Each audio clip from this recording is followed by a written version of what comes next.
14 tunisini hanno protestato per l'intera giornata di ieri, chiedendo di poter scendere dalla nave della quarantena Moby Zazza. La loro richiesta è stata accolta, li hanno fatti sbarcare ieri in serata in banchina a Porto Empedocle.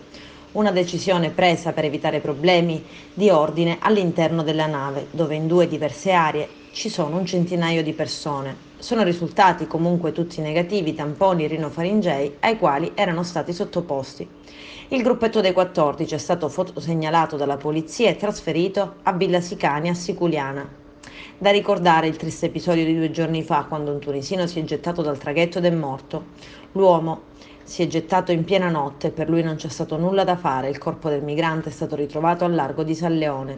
Indagini su quanto accaduto sono in corso da parte della procura, ma sembrerebbe trattarsi di un gesto commesso da un uomo in una situazione di stress. La nave ieri, dopo i necessari rifornimenti, è salpata con destinazione Lampedusa. Questa mattina ha imbarcato altri 137 migranti che erano sbarcati dopo un soccorso fatto dalle motovedette della Guardia Costiera delle Fiamme Gialle sulla Maggiore delle Pelagie ed erano provvisoriamente alloggiati alla casa della Fraternità della parrocchia di San Gerlando.